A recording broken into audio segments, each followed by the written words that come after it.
I want you to if it'll mean you help them recapture Cronus. No, said Henry sharply. His grip on my shoulder tightened like a vice, but I ignored him. This was between me and Calliope. She laughed, a dark, muted sound that was empty of any real humor. Do you really think that's all I want? She said in a sickly, sweet voice. Perfect, Kate, so willing to martyr herself for nothing. But of course, if the author was still open, a flash of lightning sizzled through her. Her body went rigid, and after a tense moment, she slumped in her seat. Beside her, Walter crackled with the electricity. I expected her to be unconscious. No one could possibly withstand that sort of attack. But seconds later, her icy blue eyes opened, and she stared directly at me.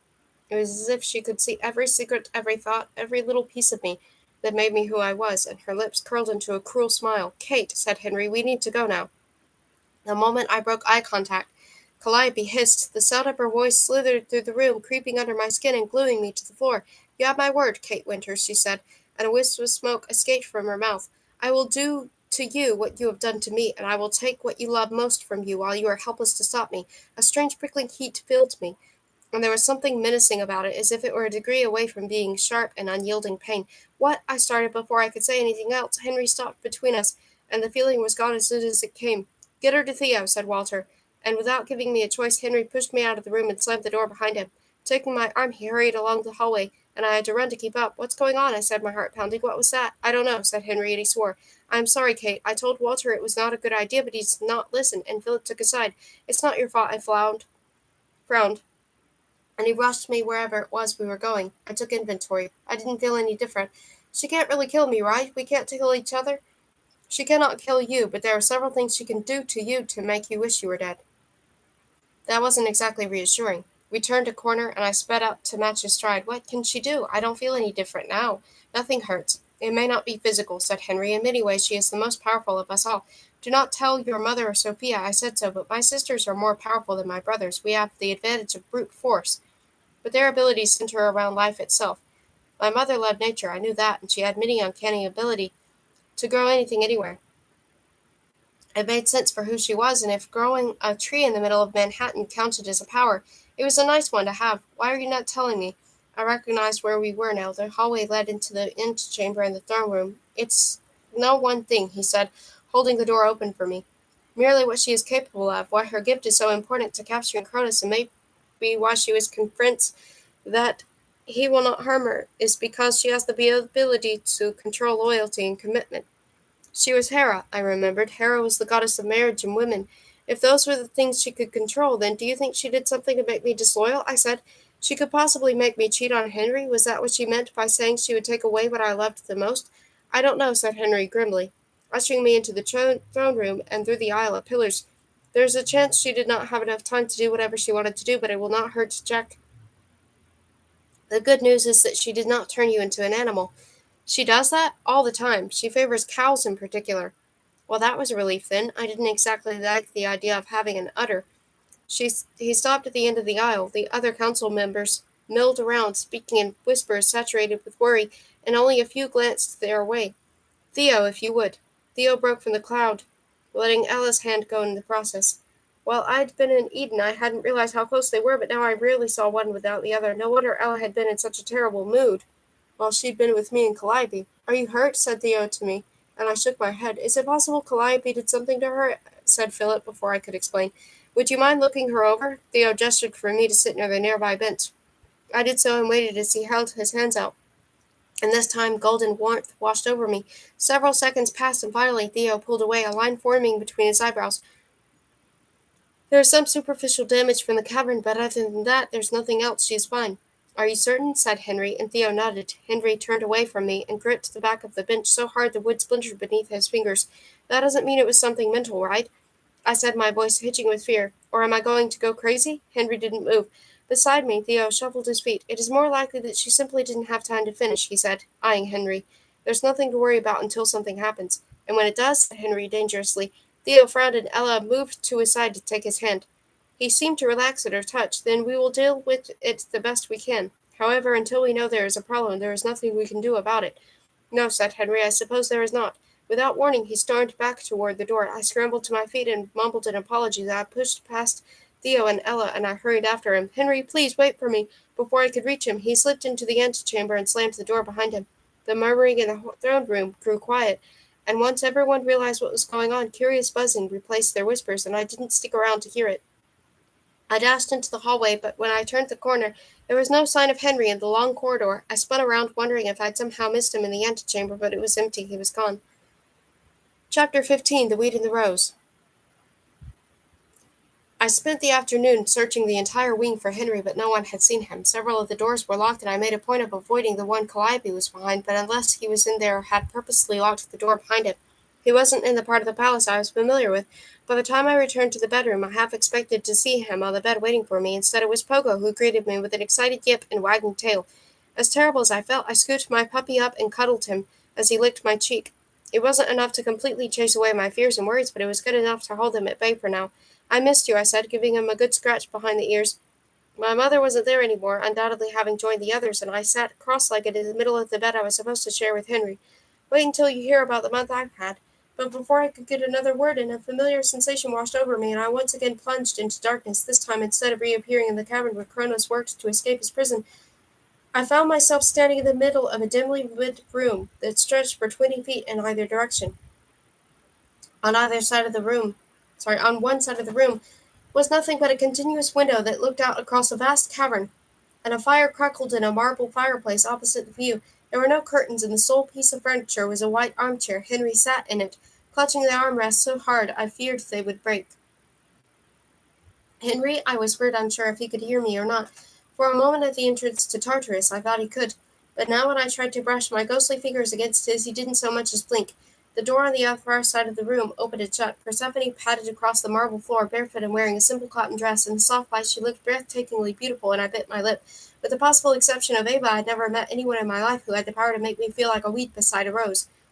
I thought I'd find you in here, said Persephone. I come to here to think, Henry said distantly. I thought you were on your way back.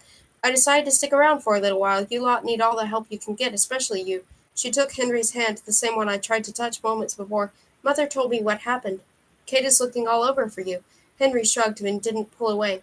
I would rather not face her yet. Why's that? Said Persephone, perching on the armrest. Exactly the question I've been dying to know. For a long time he didn't answer. She could have died because I was foolish enough to put her in harm's way, he finally said, his words as heavy as they fell from his lips. I've done everything but put her in danger since the moment we left. I cannot do it any more. That was why he'd run, because he thought he was a danger to me? Something inside of me uncoiled. That was ridiculous, and now that I knew, we could talk about it. I could set things right. Persephone rolled her eyes, and that, for once, I agreed with her. What Calliope tried to do isn't your fault, and Theo said the tests were clear. Nothing happened to her. The cords in Henry's neck stood out from the tension in his body. We don't know for certain. Everything turns out all right. I agreed to put her in that position if I'd agreed to go. I wasn't completely helpless. Didn't Henry understand that? I wasn't mortal anymore.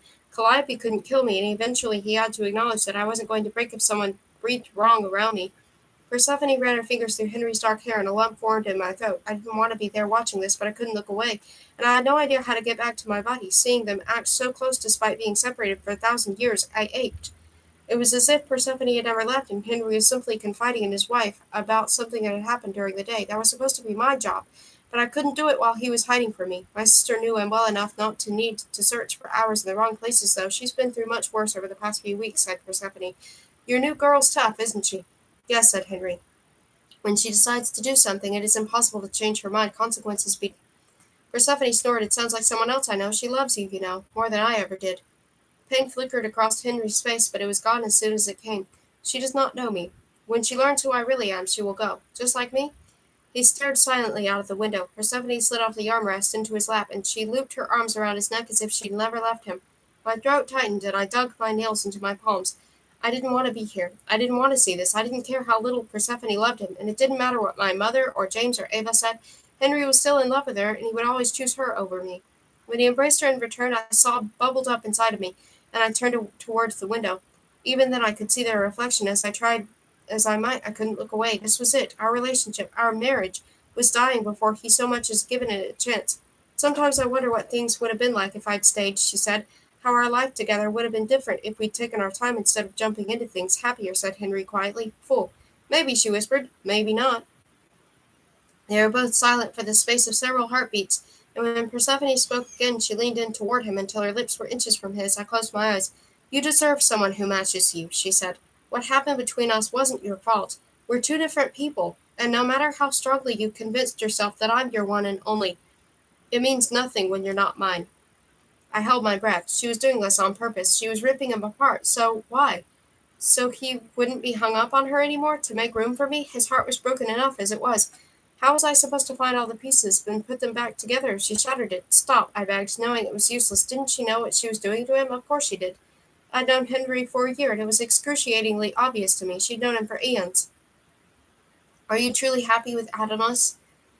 Said Henry at last. Persephone smiled faintly. When I wake up, the first thing I see is his face. I know it's going to be a great day. That isn't going to change no matter how much time passes. Henry threaded his fingers through her hair, and Persephone made no move to stop him. Do you ever regret leaving? She didn't answer right away. Instead, she found his free hand and laced her fingers in his.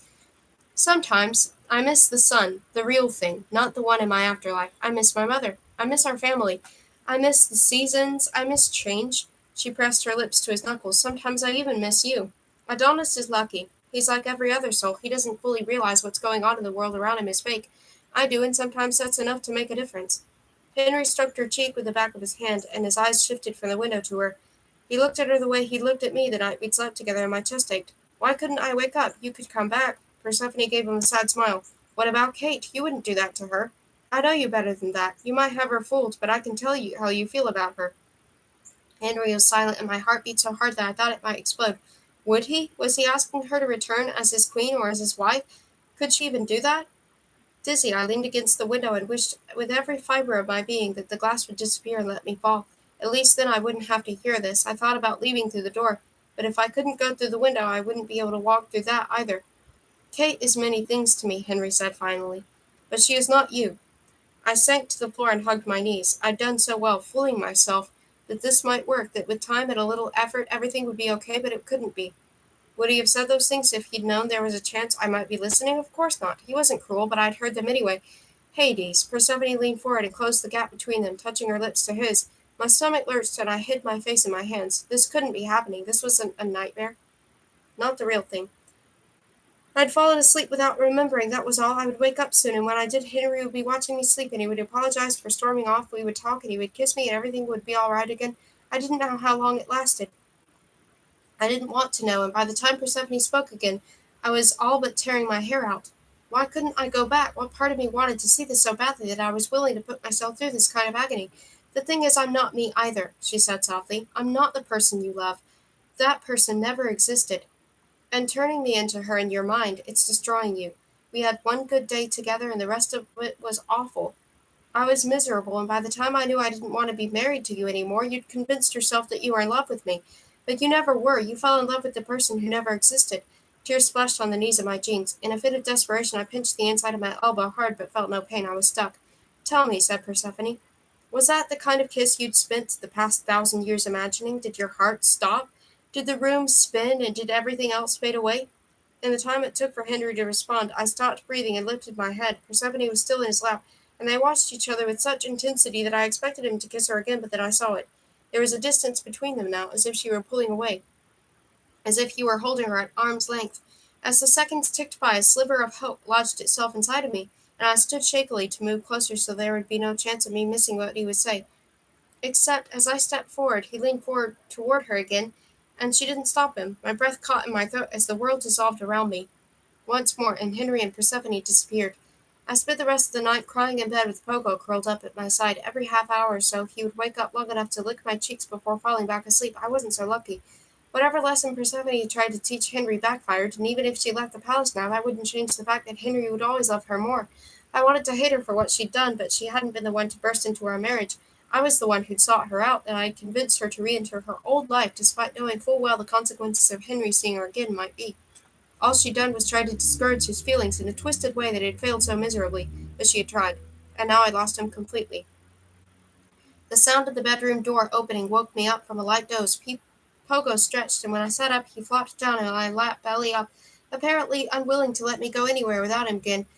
Henry stood in the doorway, and for a long moment we simply stared at each other. His ageless face was drawn, and his lips turned down in a frown, and he looked like he hadn't slept in weeks. Finally, he stepped inside the room and shut the door. Without coming to greet me, he headed to his closet and began to sort through his clothes. I wiped my cheeks to make sure no evidence of my crying session remained, but they'd been dry for hours. Once he picked out a fresh shirt that was indistinguishable from the one he wore, I expected him to say something, but he wordlessly disappeared into the bathroom as if I weren't even there. Did he think so little of me that I wasn't worth a hello? While he was gone, I debated whether or not to continue pretending that everything was all right. The coward in me wanted to, but I knew that if I tried, I would be as miserable as Persephone had been, and I didn't want to be miserable anymore. I couldn't spend my life waiting for him to set Persephone aside and focus on me instead. By the time he came out, I knew what I had to say. Everything inside of me fought against the words that spilled out of my mouth, but I needed to say it, and Henry needed to hear it. I can't do this anymore. My voice was barely a whisper. But Henry stopped halfway between bathroom and the door. He didn't look at me, and his hands formed fists, and the cords in his neck stood out like they had in the room and the windows. Self-loathing washed over me. I was doing the same thing Persephone had done to him. I was giving up before we'd even had a chance. I was declaring it over. No, Henry was the one who had given up. He was the one who had declared it over the moment he refused to touch me or treat me like his wife. He was the one who had lost us somewhere. I was only giving up the search as well. There was nothing I could do, no magical words I could say to fix everything. He'd already abandoned us. Cannot do what exactly, said Henry, and I heard strain in each word he spoke, as if it took monumental effort for him to form them. My palms were sweaty, and more than anything I wanted to take it back and apologize and beg him to talk to me, so we could figure this out, but he wasn't going to do that.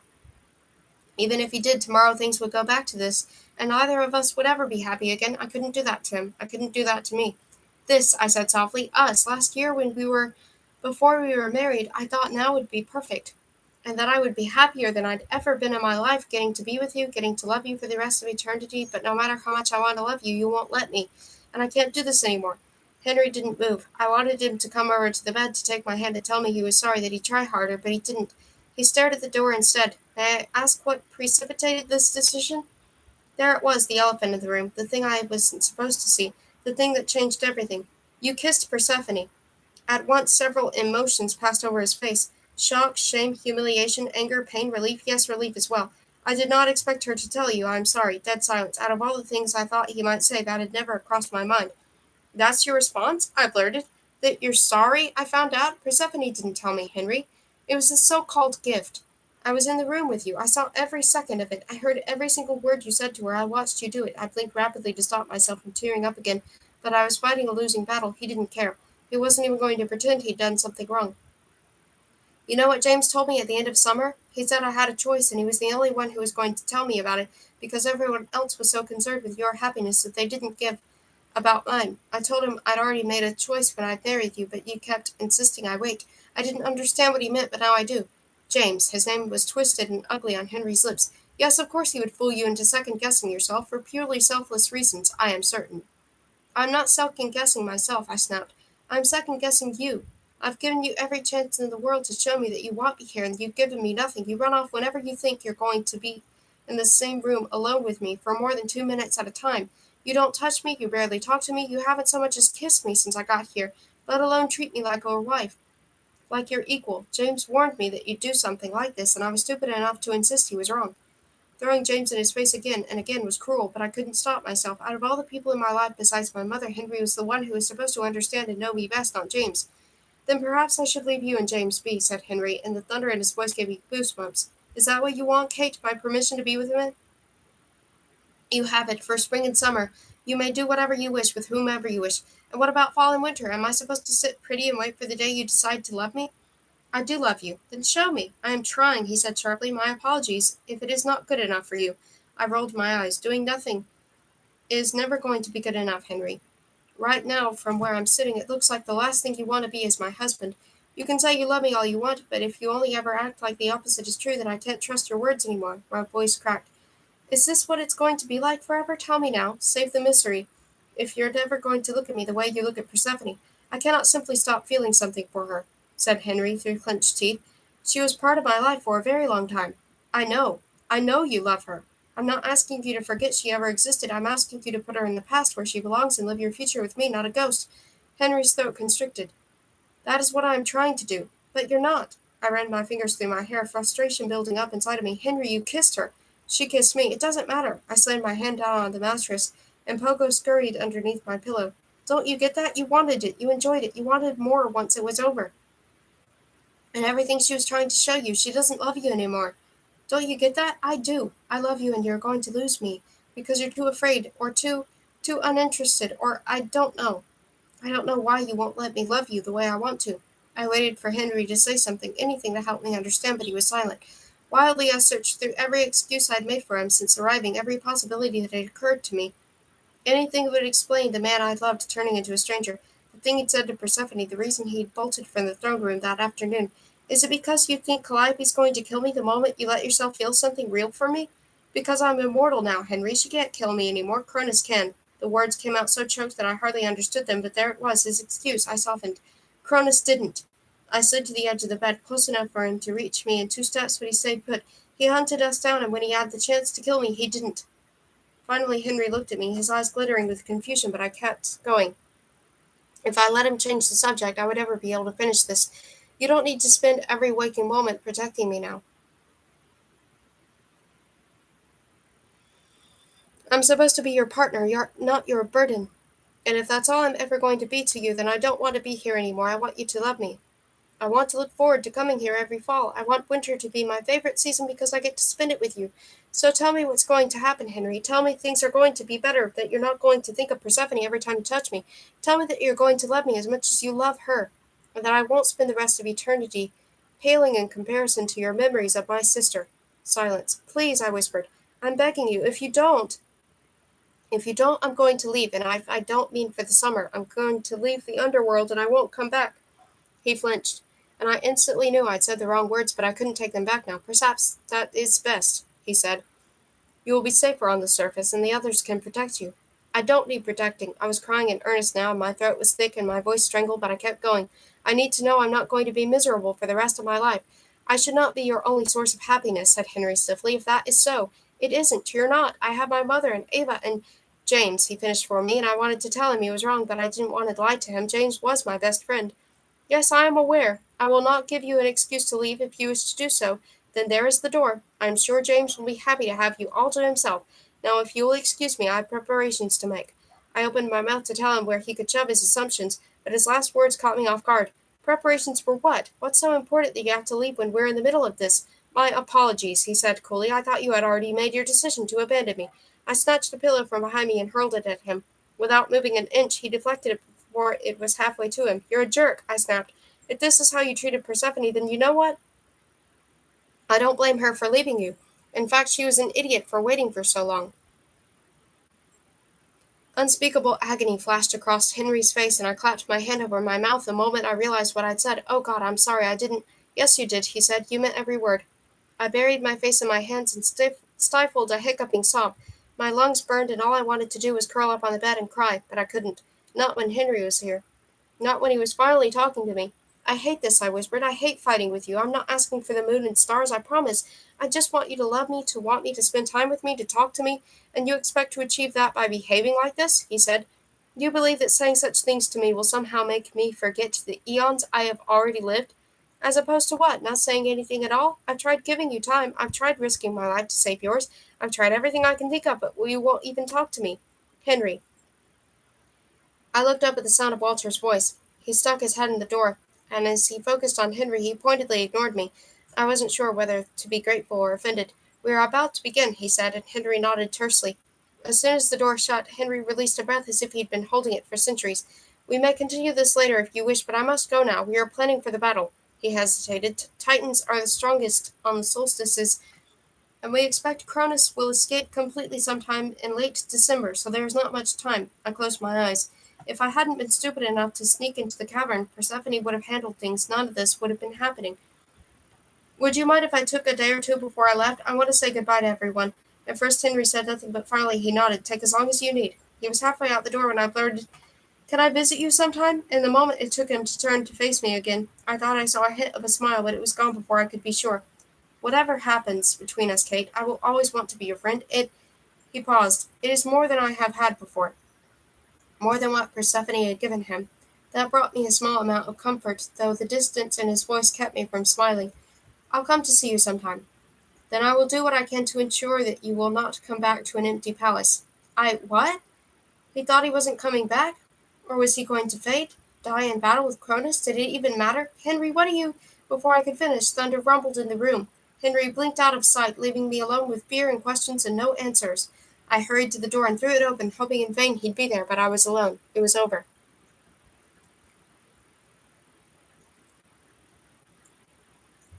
Okay.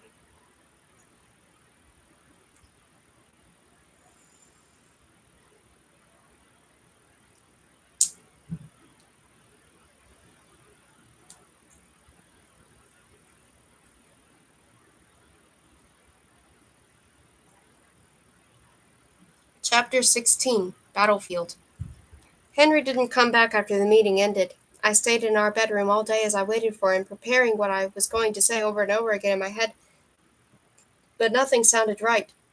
Demanding things I wanted from him, needed from him, wouldn't fix anything. He had to decide to change, to work on this with me, to treat me like an equal, and do whatever it took to keep our relationship alive. I couldn't do it for him. No amount of pressure was going to help. If anything, it would drive him away. However, short of a miracle, I was leaving. I'd set aside the clothes I was going to bring with me, and all day I thought about what I was going to do and where I was going to go. I didn't know anyone else on the surface, and I had no idea how the others lived. Did they have homes like Henry did? Did Mount Olympus really exist? Did they have mortals they loved and stopped to see every few years? Part of the reason I wanted to delay my trip was to give Henry the chance to realize what had gone wrong between us, along with the opportunity to fix it. We wouldn't be perfect in a day, I knew that, but there was a chance he would try. In the end, that was all I really wanted. However, the other reason I was delaying was simply because I didn't know what to do. I could ask my mother, I supposed, or James, or Ava, but they were planning their strategy to survive a battle with a Titan, and the last thing they needed was something else to worry about. I wasn't going to abandon the council and walk away from my immortal life, but I didn't know where to go or how to get there, and now that was a good enough excuse to stay put. The day passed slowly. Every time I heard footsteps in the hallway, I held my breath and waited for the door to open, but it was never Henry. My mother checked on me twice, once after meeting to tell me that she would be scarce while helping the others set the trap for Cronus, and the second time to wish me good night. With each hour that passed, my heart sank a little more, and finally I gave up hope of seeing Henry that night. I wasn't tired, but Pogo was. He curled up on the pillow beside me and snored while I stared up at the ceiling and tried to picture how this would end. Would Henry say goodbye?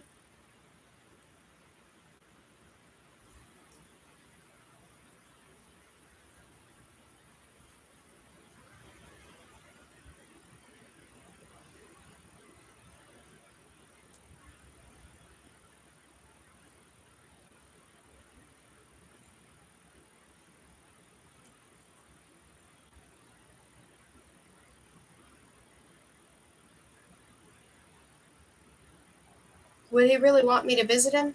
Would the other gods ignore me? My mother wouldn't, and I wouldn't count on seeing Ava whenever she grew bored or lonely, but the others, even James, I wasn't sure about, unless he decided to pursue me once I was no longer married. Would I let him? I didn't know, and I hated myself for uncertainty, for even thinking about Henry like that, whether we were still together or not. Well past midnight, the crushing weight of reality set in. Once I left the underworld, I would likely never see Henry again. I wouldn't be in this realm and easily accessible like Persephone was, and I was certain he would never come looking for me. No matter how many promises he made to allow me to visit, the best I could hope for was seeing him at council meetings if he didn't decide to fade away. I sobbed softly into my pillow. Everything I'd done since first entering Eden Manor had been to prevent this from happening.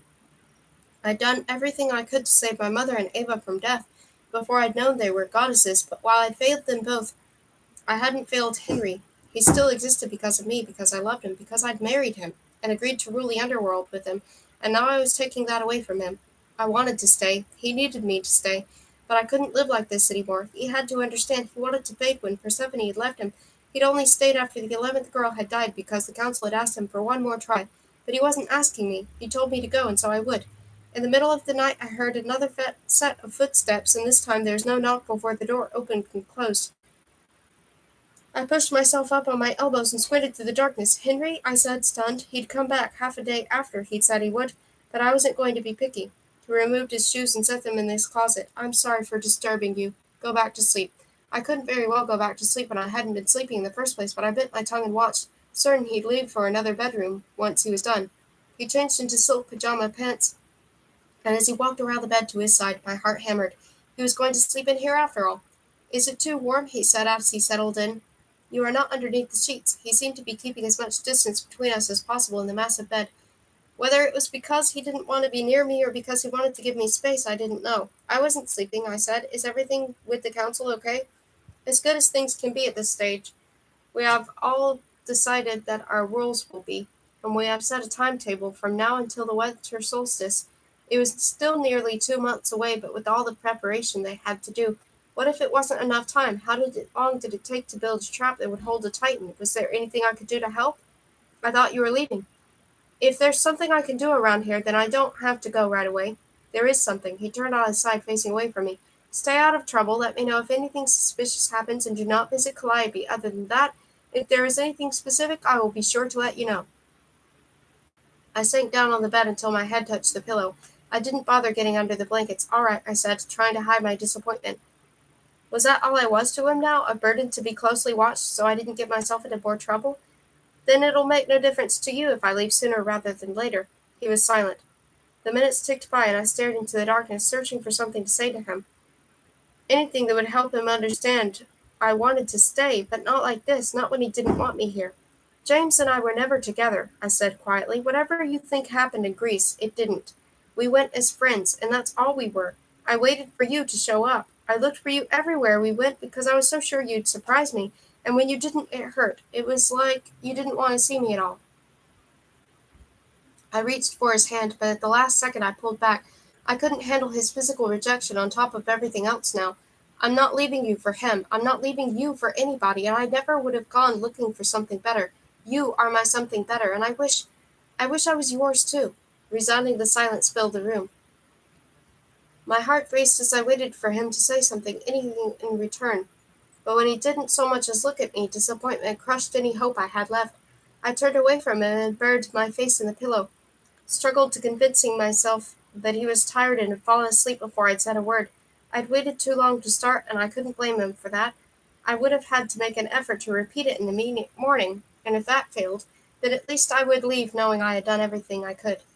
Good night, I whispered and closed my eyes, certain sleep wouldn't come any time soon.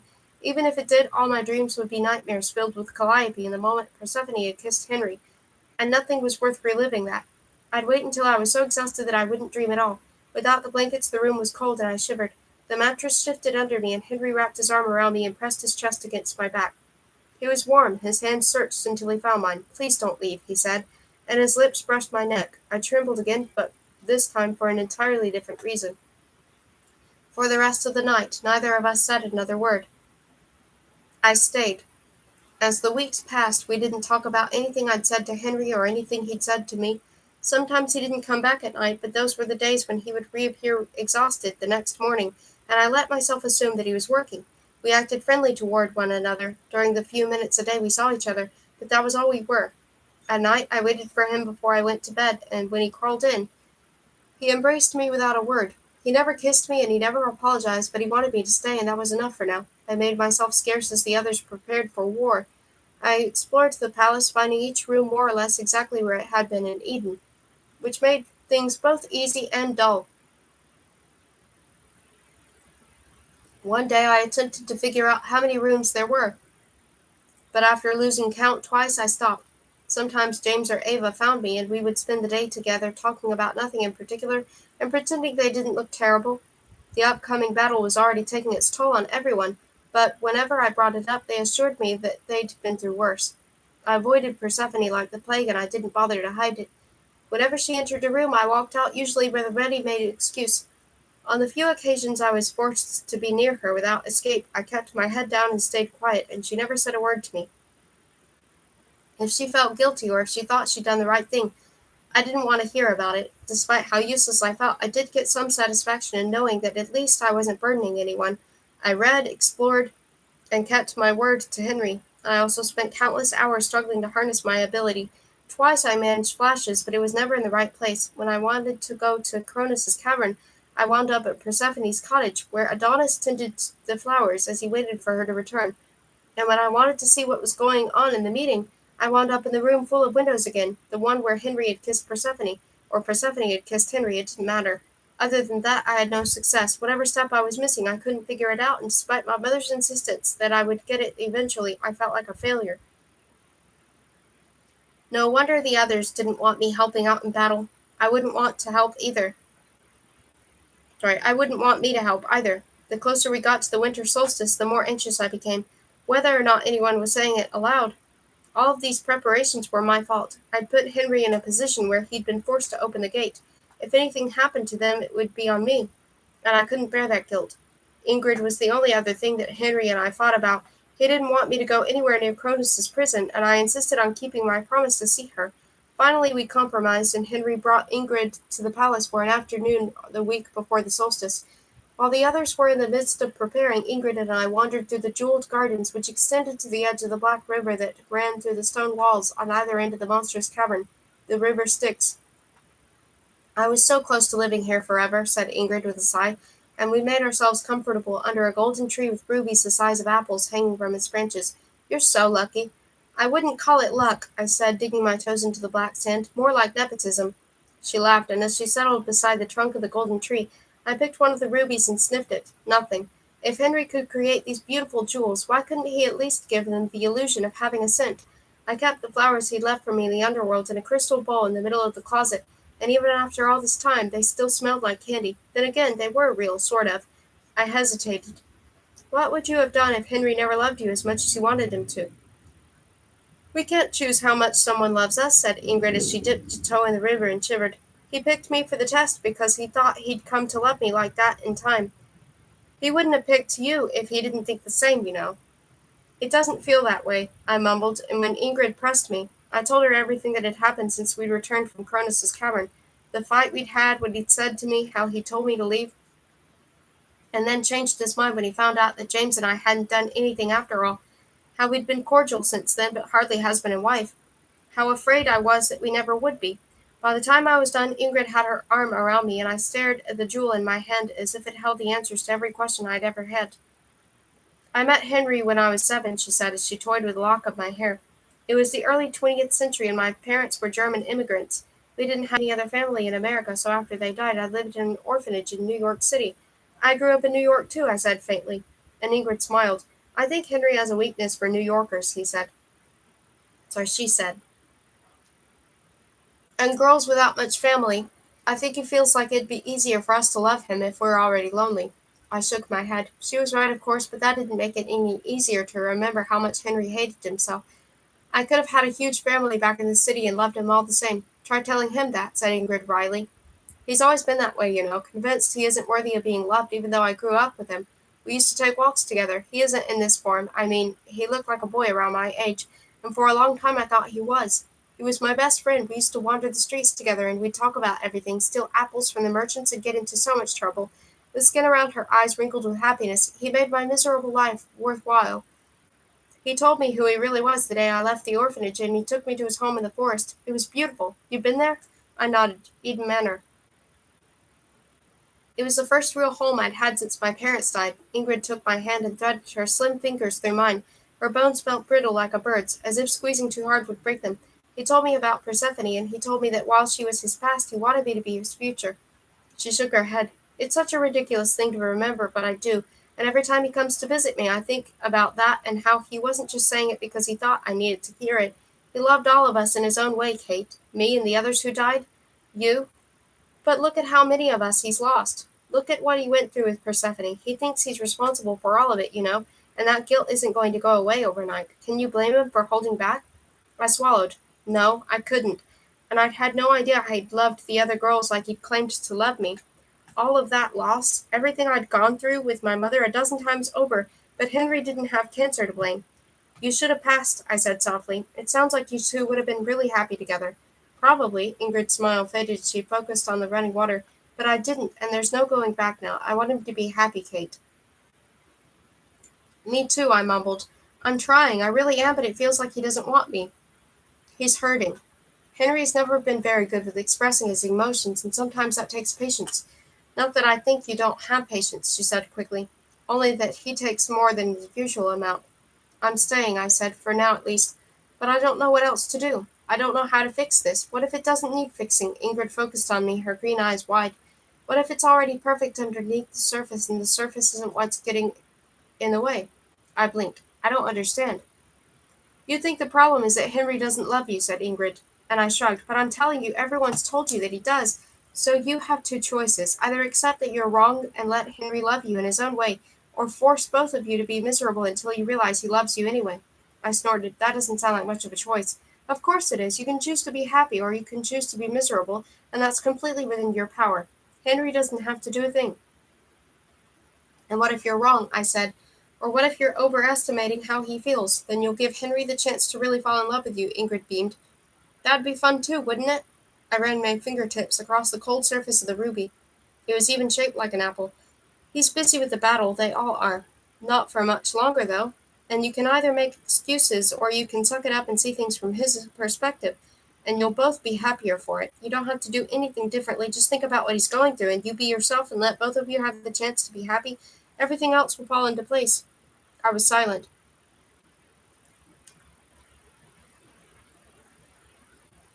That was what I had been trying to do, but nothing had changed. That night we'd spent together in Eden Manor, aphrodisiac or no, my desire to be with him had been all-consuming, and it was the first honest thing I'd let myself feel since I'd arrived at the Manor. The passion was real, and the way he'd kissed me, I'd been so sure it was real for him too. I wanted that back. I wanted those kisses, those touches, the way he'd looked at me. I wanted to be that person to him again. What do you think would happen if I just walked up to him and kissed him? I said, and Ingrid laughed. I think he'd let you. What if he's waiting for you to do that, Kate? What if he's waiting for a sign that the same way you are, and you're both circling each other, waiting, waiting, waiting? Then I guess one of us better get a move on, I muttered, and Ingrid hugged me. That's my girl. I would have been better at this if he'd helped. If he told me what he was feeling instead of leaving it to my imagination, but I tried anyway. From that afternoon on, instead of worrying about the moments of silence between us, I watched him. He wasn't floundering or something to say or ignoring me. His eyes were distant and his brow furrowed, and I finally let myself admit that it wasn't because of me. It was the battle. Calliope, Cronus, anything but me, because with me at least he smiled. And instead of focusing on every time he didn't touch me, I burned into my memory every time he did. His arm around me as he slept, the brush of his fingertip against my cheek, even the way he looked at me after a particularly long day. He didn't kiss me, he didn't hug me, he didn't tell me he loved me again, but eventually I let myself hope that he did anyway. He was trying in his own way, and that had to be enough for now, because if it wasn't, we would both be miserable, and he didn't deserve that, neither did I. As the final week before the solstice passed, I waited for the opportunity to do as I'd promised and kiss him properly, but Henry spent more and more time locked in meetings with the other council members, and by the time he came to bed he collapsed with little more than good night. I hadn't realized he could get tired, and when I asked my mother during the few minutes a day I got to see her, her answer was succinct. We don't grow tired during normal human things. It's when we use our powers that we drain ourselves. That explained why I didn't seem to need sleep anymore, though when Henry was with me I managed. He needed more than he allowed.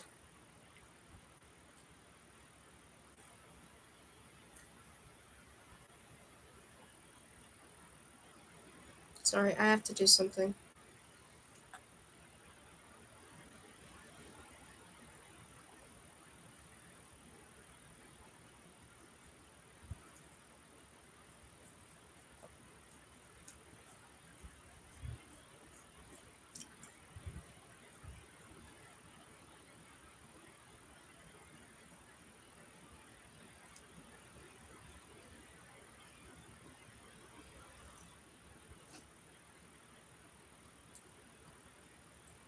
That explained why I didn't seem to need sleep anymore, though when Henry was with me, I managed. He needed more than he allowed himself to get, and I refused to wake him early or keep him up late no matter how badly I wanted him to know how I felt. Now wasn't the time, and it wouldn't be until after the battle. If there was even an after the battle at all, I didn't let myself think about that part. He had to survive. There was no other option. If Cronus hadn't killed him in the cavern, he would kill him now. He wouldn't kill any of the gods. I had to believe that everything would be okay. In the hours before the winter solstice, the council gathered, their thrones forming a circle that aligned with the black and white diamond ones for Henry and me. I was hesitant to take mine since I'd had nothing to do with planning the battle and wasn't going to participate, but Henry insisted. Before meeting again, Persephone perched on the arm of our mother's chair as if she'd done it 1,000 times before. She eyed me, and I fidgeted when I realized That my throne was probably belonged to her when she'd been a queen. Perfect. Brothers and sisters, sons and daughters, said Walter. He looked around the room gravely, taking time to examine each face, and he skipped to Calliope's empty throne as if it wasn't there. We have spent months anticipating this night, and finally it is here. Henry sat rigidly, his chin raised and his expression blank. The bags under his eyes were purple, as bad as my mother's had been in their final year of life, and the lines on his face were deeper than they'd ever been before. Dread coursed through me, and I forced myself not to think of the possibility that he would collapse in battle and die anyway. I should have given him more time to sleep. I should have insisted on another room so I wouldn't interrupt him. I should have done other things that I hadn't, things Ingrid and Persephone would have thought of. Our enemy is strong, there is no denying that, said Walter, but we have beaten him once, and I am confident that we will succeed again. The corner of Henry's mouth twitched. Walter was lying. Even if I knew the chances of them succeeding without Calliope were low, and she was locked in a room deep inside the palace, the uncooperative after all this time. Whatever she had done during the First War had been the linchpin in securing their victory, and without her, every single one of them was planning for defeat. All I could hope for was that they wouldn't push themselves past the point of no return. I would like to propose a toast, said Walter, and beside him, Xander gestured. Wine glasses appeared in front of each of us, floating in midair. To everyone here with my deepest love and affection, whatever happens tonight, I know that I am proud of each of you. We are family, and none of you will be forgotten. Nausea washed over me, and it was all I could do to murmur along with the others and take a sip of wine. They were preparing to die after all. Maybe not all of them, but the possibility made me dizzy with dread. If even one of them didn't come back, I couldn't live with that sort of guilt. No one said a word after that. They all sat in silence and watched the clock tick closer and closer to midnight, and I stared at the faces of everyone around me. My mother, Henry, Ava, James. They would all be risking their lives. Selfishly, I wondered what would happen to me if none of them survived. Would I remain in the palace with no sure way to return to the surface, or would Cronus come after me to finish the job? If I was the only one left, I hoped he would. Just before the clock struck midnight, Henry reached over to take my hand. His skin was warm, and unlike mine, his palm was dry. For a second his grip tightened, and horror snaked through me. Was he saying goodbye? Please come back, I whispered, so only he could hear me. He nodded once, such a small gesture that I wondered if I'd imagined it. He'd let go. Henry stood, and so did the others. Across the circle, Ava held hands with Nicholas, and I looked away. I'd known the council for a year. They'd known each other since the dawn of humanity, and everything I was feeling was inconsequential compared to what they were going through. As the clock chimed, Henry stepped into the center of the circle, and the others joined him. My mother gave me a sad smile, and I raised my hand in a silent goodbye. When the 12th chime rang, they were gone. I sank against the arm of my throne, my face buried in my hands as great hiccuping sobs escaped me. Overwhelmed with helplessness, I pushed my mind toward battle and struggled to see them. I had to know what was happening. Someone touched my shoulder, and I jumped, nearly tripping off the platform. My vision was blurry, but I made out a blonde with her hands on her hips, and for one terrifying moment I thought it was Calliope. It would serve me right for her to kill me now while the others were away. It'll be okay, she said, and I let out an audible sigh of relief when I recognized Ava's voice. I wiped my eyes on my sleeves, and slowly she came into focus. Ava? My face grew hot when I realized she must have seen me break down like that. What are you doing here? Shouldn't you be with the others? Someone had to make sure you didn't run after us again, she said, and even though she was joking, her words sucker-punched me. Besides, I've never been good at fighting. I'm more of a make-love, not war kind of person. Come here, you're a mess. How did you manage this in 30 seconds? A handkerchief appeared out of nowhere, and I let her wipe my cheeks and nose. It was such a motherly thing to do that my eyes filled with tears all over again, and she rubbed my back comfortingly. Let's sit, shall we? She led me over to one of the cushioned pews, avoiding the thrones altogether. Don't worry so much. They're all really good at what they do, and they've got a great plan. They'll be back before you know it, I promise. Her reassurance was nice, but she had no way of knowing, and I couldn't swallow false hope. If anything happens, it'll be my fault, I said between sniffs. I'm the one who caused this. Oh, Kate, Ava hugged me. Don't tell me you really think that. Of course this isn't your fault. The only person to blame is Calliope, and by that time we're done with her. She'll never do anything bad to everyone, ever again. They can't defeat Cronus without her, though, I said. What if he kills them? Walter? He said. Daddy likes being dramatic, said Ava, and as badly as I wanted to believe her, I couldn't. I'm not saying it'll be easy, but none of them will let anything bad happen to the others. What kind of family would we be if we did? I didn't have an answer for that. Bad things happened. No amount of love could fix that. If it could, my mother would have never suffered through cancer. I closed my eyes and made myself relax, hoping that for once my gift would cooperate and I could see what was going on. No matter what kind of pain I'd witness without being able to help, it would be infinitely better than sitting here waiting, and I was sure of it. Are you trying to see them? Said Ava, breaking my concentration. I opened my eyes and nodded. There was no point lying about it. Don't, sweetie, she said, taking my hand and sandwiching it between hers. You don't want to see that. A lump formed in my throat. I just can't sit here and wait, I said, my voice breaking. How can you be so calm when they could die? I'm calm because I know what to expect, she said. Even if you could get your power to work, you're so used to how mortals fight that you wouldn't understand what's going on anyway. Henry's going to need you when he gets back, and you don't want to drain yourself by watching. I stared down at the marble floor. No matter what Ingrid said, no matter how Henry acted toward me, the fact remained that Persephone was beside him in battle, and if something happened to one of his siblings, he wouldn't come to me with his pain. He'll have Persephone. Ava snorted. Oh, please, the moment she gets the chance, she'll go running back to Adonis. I'm not so sure about that. I hesitated. She kissed him. What? Who? Persephone, I said. She kissed Henry. When? Said Ava in disbelief. She hates him. Why would she possibly? She was trying to prove to him that their relationship was all in his imagination. I leaned my head against the pew. It was the night we got back. They were alone together in his room with a bunch of windows, and he was sitting, and she climbed into his lap. They talked a little, and she kissed him. I didn't want to see it, I added, in case she thought I was purposefully spying on them. I couldn't control it, but I saw it clear as day. It was just a peck. It wasn't just a peck, either, and I know Henry enjoyed it.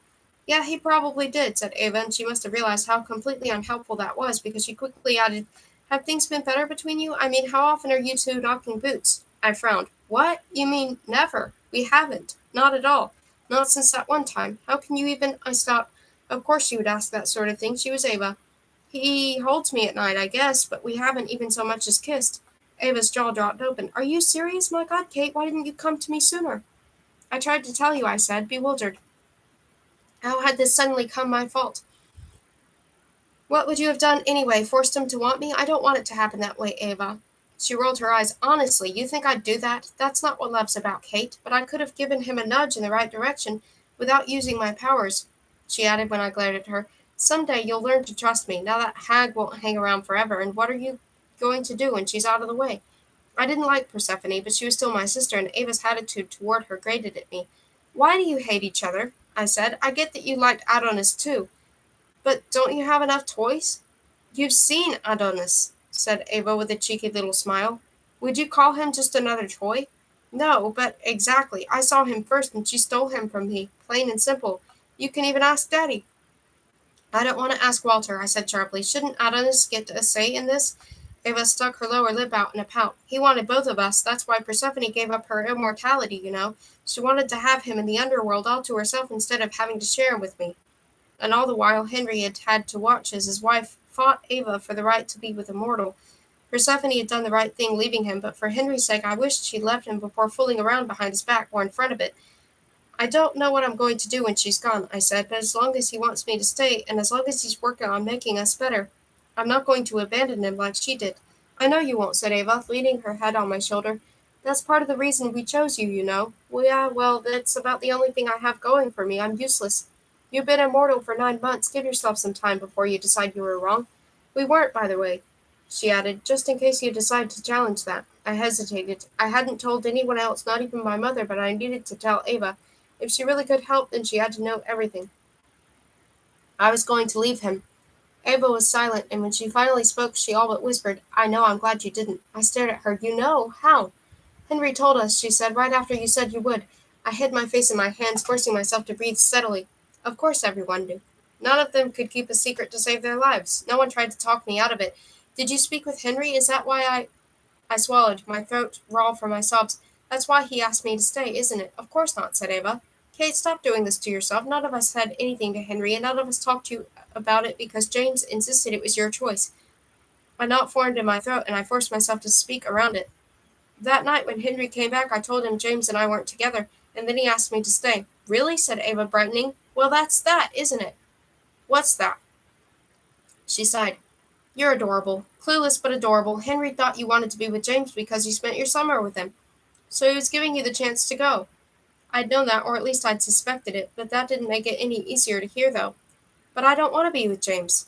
And once he figured that out, he asked you to stay because that's what he really wants. Ava gave me a cheeky little smile. See, sometimes it isn't all that doom and gloom. I sniffed, and the weight of my chest lifted. You really think so? Ava pressed a noisy kiss to my cheek. I know so. Waiting was torture. Over the next several hours, we talked about everything and nothing. When we lapsed into silence, I tried again and again to see what was going on, but it never worked. Every time the clock chimed, I wondered who would be missing when the council returned, if any of them returned at all. Ava kept reassuring me that no news was good news, but how long before she would concede that something must have gone wrong? At 7:15, something prickled against the back of my neck. Ava and I leaned against each other, both half asleep, and I kept waking myself up every few minutes to see if they'd returned. When I cracked open an eye, I saw a strange mist around us, and for a moment I thought I was dreaming. And then I heard a giggle and a click of heels against marble, and my blood turned to ice. "Good morning," said Calliope. She rounded the corner to face us. "You two look cozy, don't you?" Without warning, the mist turned to fog and engulfed us.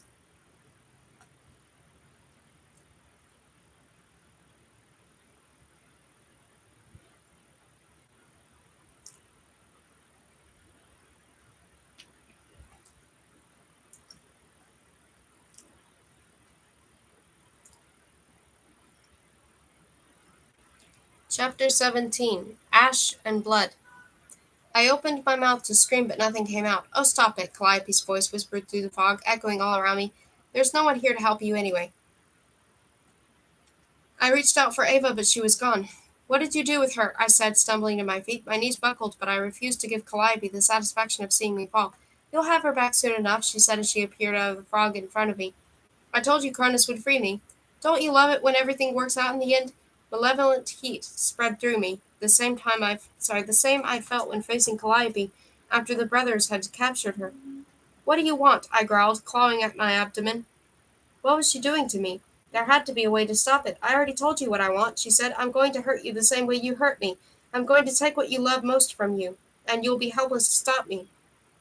She patted me on the cheek, and where her fingers touched me, my skin burned. I slapped her hand away. "Where's Henry? What have you done to him?" "Nothing," she said, her eyes widening innocently. "Don't you trust me?" "Really, Kate, you must learn not to be so suspicious. You give yourself wrinkles. And you wouldn't want to spend an eternity looking like an old woman, would you?" The fog rumbled and Calliope winked at me. "That reminded me, I have someone who wants to meet you." A dark-haired man appeared beside her, but he wasn't solid like she was. Instead, the fog seemed to ripple through him, as if they were one and the same. And then he stepped forward. I saw his eyes were made of the same gray that surrounded us, Cronus. "Kate, my darling," he murmured, his voice like quiet thunder. He brushed his fingertips against my cheek with a feather-light touch that reverberated throughout my entire body. I have so looked forward to this moment. He looked like Henry. That was the worst part. He was older, but the shape of his face, the color of his hair that hung to his shoulders, even the way he moved, everything about him reminded me of Henry. Was there a physical resemblance? Henry was the oldest of the brothers. Had he been created to look like Cronus, or was Cronus trying to look like him? Why would he do that? "Cronus," I said stiffly, clasping my shaking hands together, "what did you do with them?" "They're all quite safe, I assure you, my dear." Cronus smiled, and all the heat left my body. "Did you like my gifts?" "Gifts?" I stammered. "What gifts?" Cronus took my hands in his and drew mine apart with ease. He covered my empty palm. When he pulled away, I was cupping a gold and blue flower that smelled like candy. The looming fog seemed to close in around me, and all the air whooshed out of my lungs. It had been Cronus all along. "But why? You don't even—" "I'm not—" He leaned toward me, his lips brushing my cheek, and my mind went strangely blank as if it too were full of fog. "I can give you everything you've ever wanted, my darling," he murmured, and his words washed over me, warm and inviting as they burrowed so deeply inside my mind that I couldn't shake them. "A home, a family, and I would love you so much more than he ever could. You would never be second best for me. You could be my eternity." As he spoke, Calliope disappeared, leaving us together in the cocoon of fog.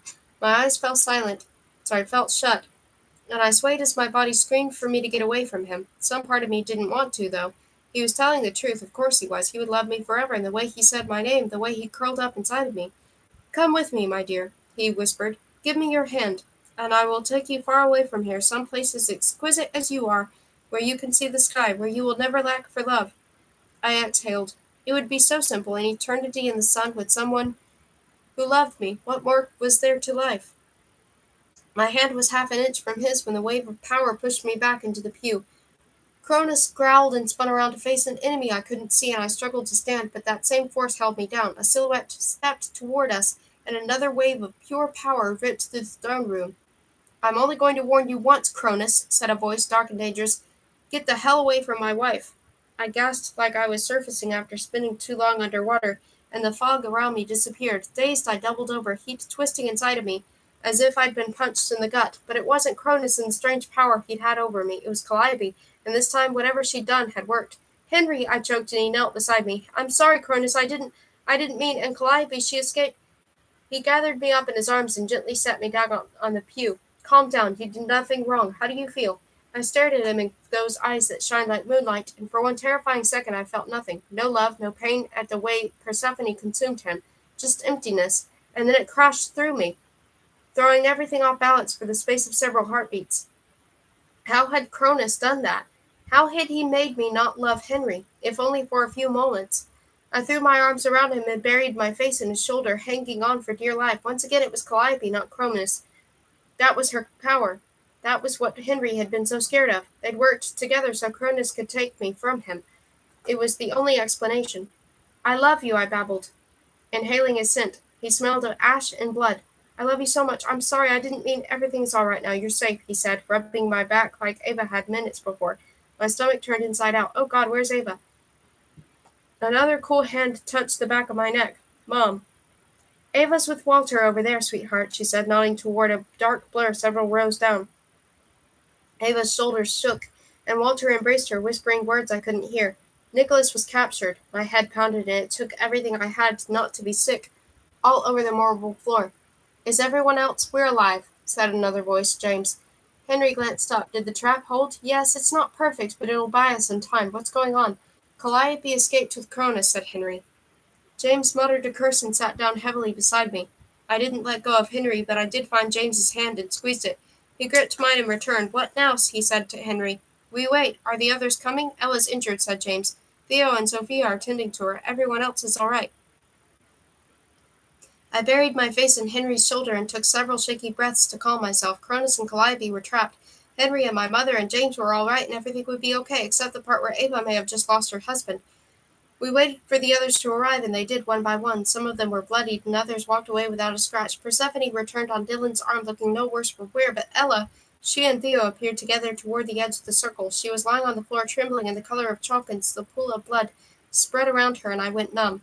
Her left arm was gone. Theo's hands were on either side of her head, and his brow furrowed as he stared into her eyes. Even when the others gathered around him, he didn't look away. I pressed my face into Henry's chest, unable to watch. "Did Calliope hurt you?" said Henry quietly, so only I could hear him, and I nodded. It wasn't physical pain, but I understood now what he meant. "It's gone now," I lied. The mental fog had disappeared with her and Cronus, but an ache remained where that fiery heat had slithered through me. "I'm okay." Henry fell silent, and I consoled myself with the fact that telling the truth wouldn't make any difference. There was nothing he could do about it, not when Theo was busy with Ella, and I wouldn't have had it any other way. It didn't matter what Calliope had done to me. Whatever it was, I was alive and in one piece. "The council reconvene in 5 minutes," said Walter. "Theo, take Ella to her room and tend to her there. I already know your decision." Theo didn't acknowledge him, but in the blink of an eye, he and Ella were gone, leaving the marble floor stained scarlet. Dead silence filled the throne room until my mother rose, and with a wave of her hand the blood vanished. If only it was that simple. Maybe then I could pretend that we weren't all plunging face first into the beginning of a brutal war. This time Henry didn't touch me. As Walter stood to address what remained of the council, I left my hand on the armrest of my throne in case he wanted to take it, but it remained at his side. He barely looked at me, since I'd confirmed that Calliope had done something to me, and I struggled not to blurt out the whole truth of it. There was nothing he could do to fix it anyway, and as long as I still loved Henry, it didn't matter what else she did to me. "We will continue to fight Cronus," said Walter, and Henry averted his eyes from his brother. "It will not be easy, and after what happened today, I will not order any of you to help. If you do not feel ready or willing to risk yourselves for this cause, you may leave, and no one will think any less of you for it." I was certain that with how close-knitted the council was, no one would back down. So when Dylan and Xander stood, I stared at them shocked. They both acknowledged the council with a nod, and Dylan led out the way of the throne room. I knew he thought it was a losing battle, but I had never expected him or anyone else to abandon the rest of the council. Neither had the others, it seemed, with Theo and Ella also missing. Only 10 of us remained, and I was sure Persephone had no intention of sticking around for the fight. If Henry insisted I couldn't take part again, then the number dropped to 8. "Very well," said Walter. "The trap we have constructed will last us until the next winter solstice, and it is my intention between now and then that brother, said Henry, if I may. By all means, said Walter, and Henry stood stiffly. Sisters and brothers, he said, focusing on the pillars behind the pews instead of the other members of the council. I regret to say that I have decided to withdraw from the war as well. My mouth fell open, and a murmur rippled through the remaining council members. Ava, who looked like a child curled up on her massive throne made of seashells, began to cry. Walter shifted his weight, as if he were about to step forward, but at the last minute changed his mind. We are counting on you, he said slowly. Together, with some time, we have a chance, but without you, the underworld is my realm, not the world above. I will seal it off and ensure that Cronus remains trapped until the winter solstice. But I have made my decision, said Henry. I ask that you all understand it was not made lightly. My mother stood, and she had the same look on her face that she'd worn when I decided to color my hair purple at 11 and get a tattoo when I was 14. Neither of those things had happened. Henry, we are all frightened at the risks, but if you refuse to help us, we will lose. Surely you know that. The blood Cronus has already spilled. It is a shame, and those of you who are injured have my deepest sympathy, said Henry. You, of all people,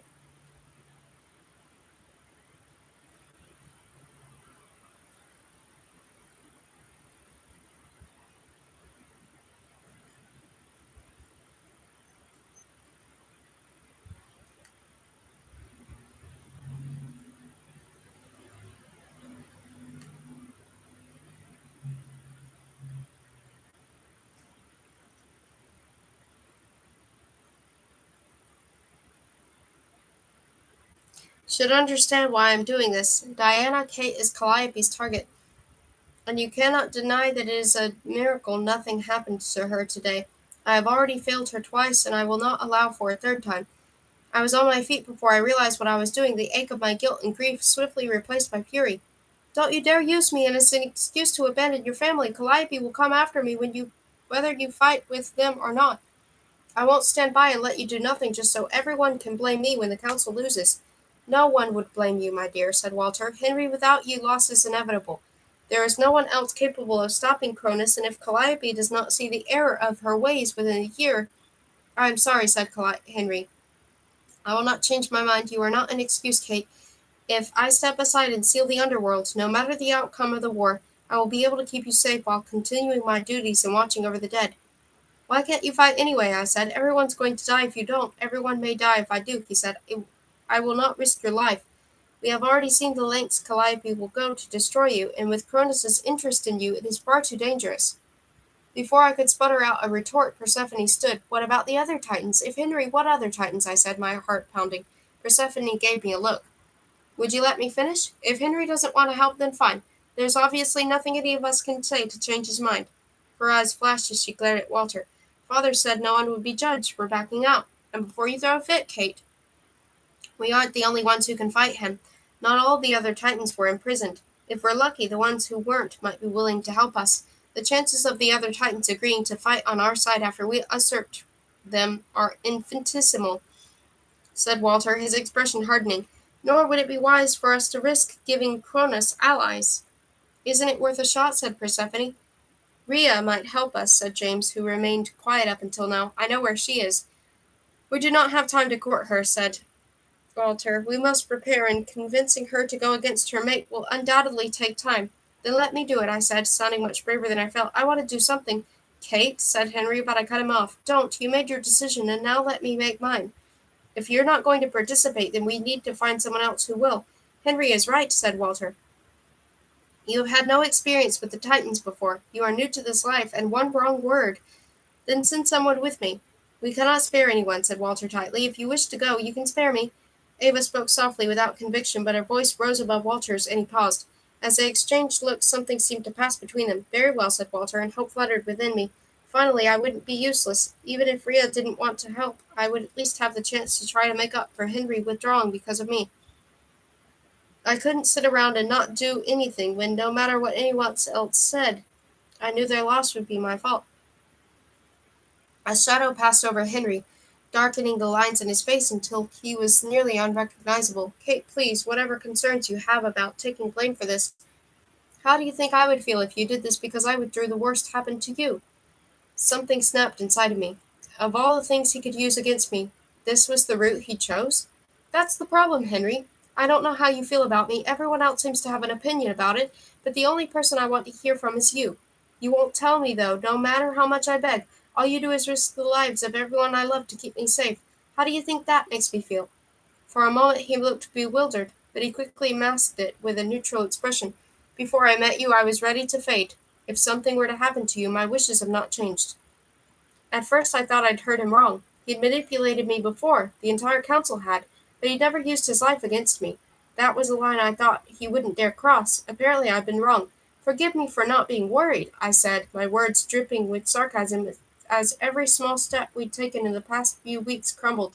"Now that Persephone's back in your life, I'd imagine you want to stick around as long as there's a chance she'll kiss you again." Henry stilled, and behind me I heard my mother kiss again. Persephone? That painful knot in my chest returned. "I know I'm not her and that I never will be, but you know what, Henry, that's a good thing, because unlike her, I'm not going to betray you. I'm not going to fall in love with someone else and decide you're not worth it, because you're it for me.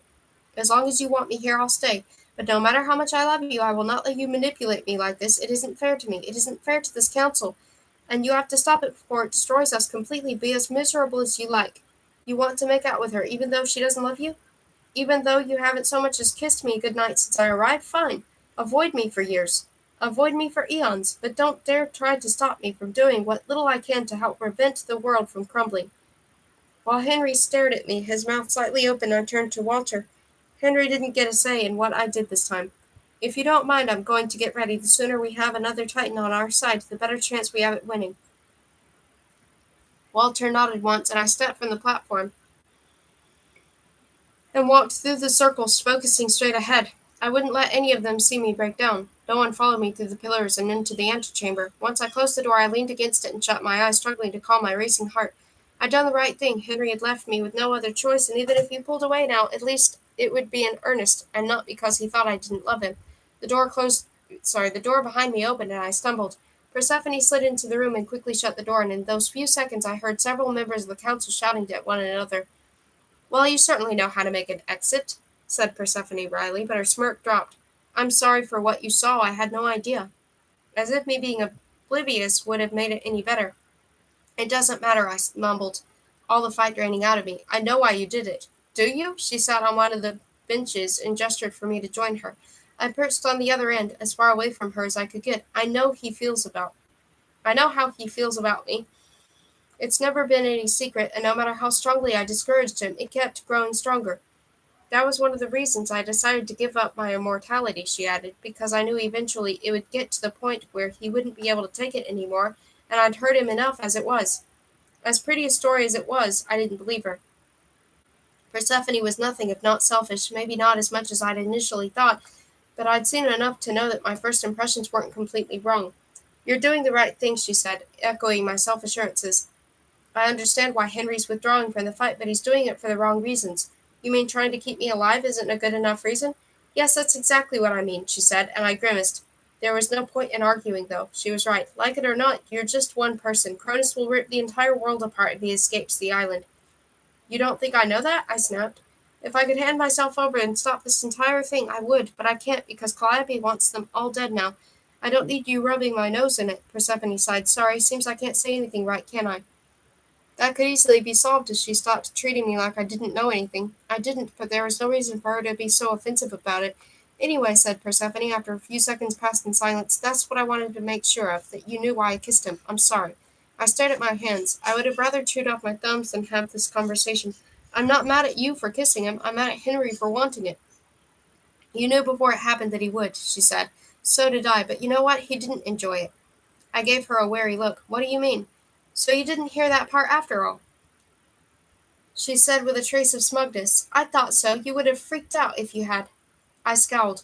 It was hard enough being civil to her without her acting like this. "Just tell me already, would you?" She rolled her eyes. "That temper will get you into trouble some day." I asked Henry if it was good as he expected, and he admitted it wasn't. It took him a while, but I think he understands that what we had was never real. I said nothing. Even if I was wrong, that wouldn't change how he'd treated me the past few months. It wouldn't change how much he'd wanted to kiss her in the first place. Persephone tugged on a blonde curl, and then she let it go, and it sprang back into a perfect spiral. She'd probably never had a bad hair day in her life. Our whole relationship was my fault for being too young and scared. I wasn't ready for marriage, and I knew that before I married him. The right thing would have been to just put it off for a few hundred years and get to know him first. If I'd done that, there's no telling what might have happened, but I didn't wait, and we both paid the price. Henry more than you, I mumbled. Henry more than me, she agreed. I've had to carry that guilt for my entire afterlife. Ever since I left him, I've hoped that someone would come along and give him another chance. Someone like you, she said, poking my arm. I shied away from her touch, and she dropped her hand into her lap. Just because it didn't work out between us doesn't mean I don't love him. Not the way he wants me to, but I still care about what happens to him. I'm glad he found you. I'm glad Mother decided to try again for a daughter that she could finally be proud of. In that moment, some of my animosity toward Persephone melted, and I tentatively reached out to her. As hard as it was for me to bear the pressure of living up to my mother's expectations, I'd never considered how difficult it had been for Persephone to go against them in the first place. She's proud of you, she said to herself, and she knows you deserved a chance to be happy. I know that too, I added. I just wish Henry could look at me the way he looks at you.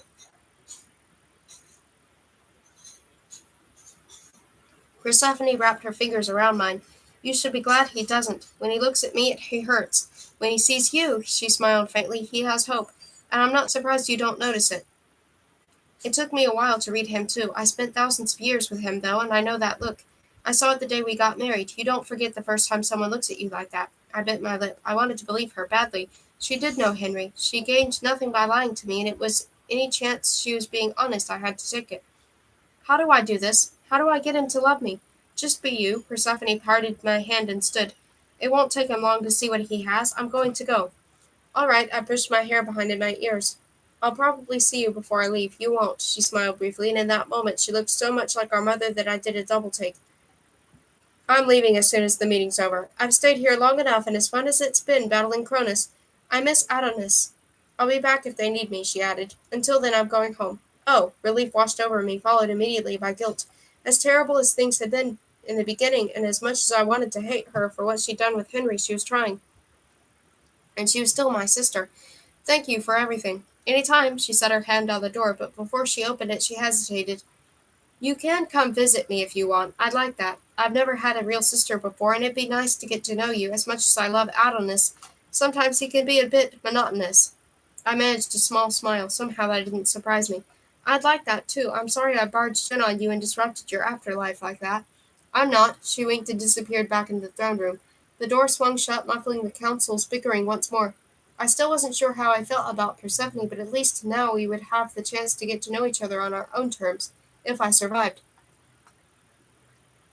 An hour later, I'd strewn half my closet across the bed, and Pogo was buried underneath a pile of sweaters.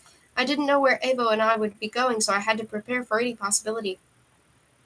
Where did a Titan stay without being noticed anyway? Up on a mountain somewhere? Antarctica? To the Sahara Desert?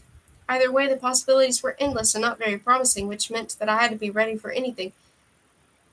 Think you can put up with missing me for another few months? I said as Pogo dug himself out. My clothes would smell like a puppy now.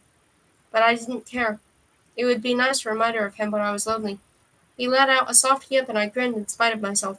He will miss you, said a voice behind me. Startled, I dropped the boots I was stuffing into the only suitcase I could find. I expected him to stay away, but there he was, his shoulders squared and his eyes stormy. Henry.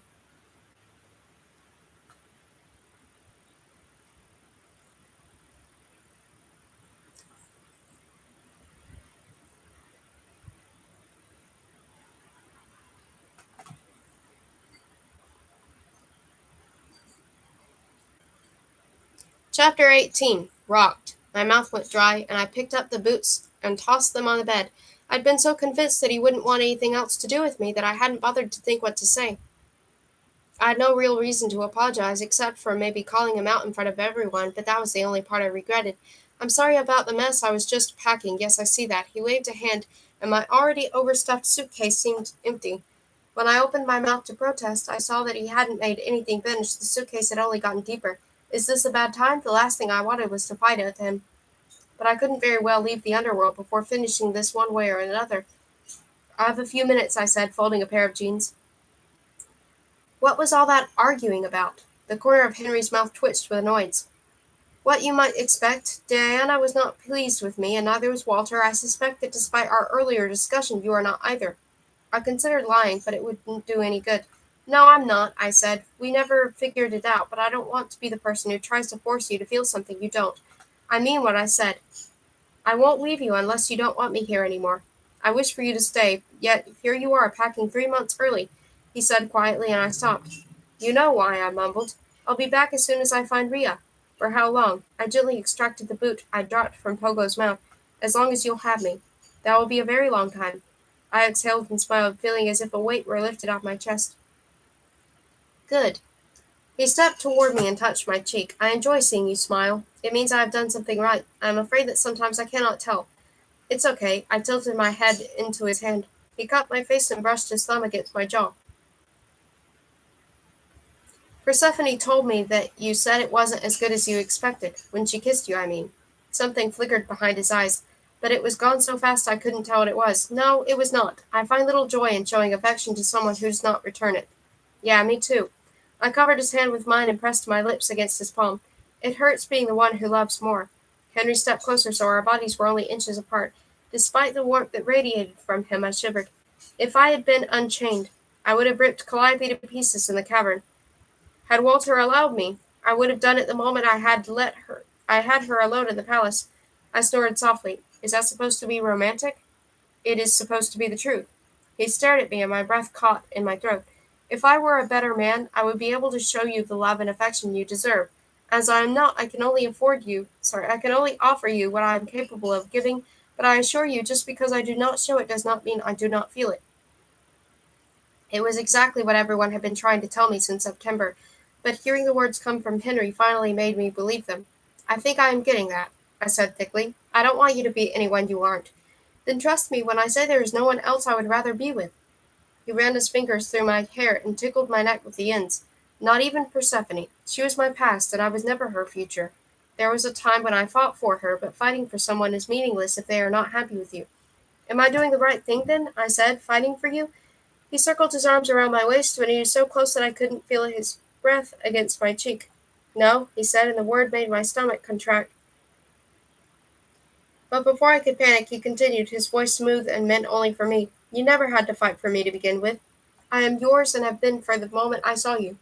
Everything I'd worried myself sick about, every awful thought I'd had, every doubt, deserved or not, Henry could have prevented them all if he'd simply said that in September. Even the way Persephone had kissed him, I could have understood if only I hadn't been left alone with my fears for so long, or maybe if we talked about it earlier. She would have never had to kiss him in the first place. I wheezed a sigh of relief. It would have been nice to know that 3 months ago. A ghost of a smile graced his features. Yes, I suppose it would have been, and I'm sorry for how I have acted. I will do better in the future. He pressed his lips to my forehead. Please do not go. In that moment, the last thing I wanted to do was to leave him, and I looped my arms around him. You know I have to. I can't stand by and do nothing, and without Rhea, you could all die. It's worth the risk, you know it is. Henry sighed. You are too stubborn for your own good. I hear it runs in the family. A moment passed, and I said softly, When I come back, would it be all right if you stayed? He furrowed his brow.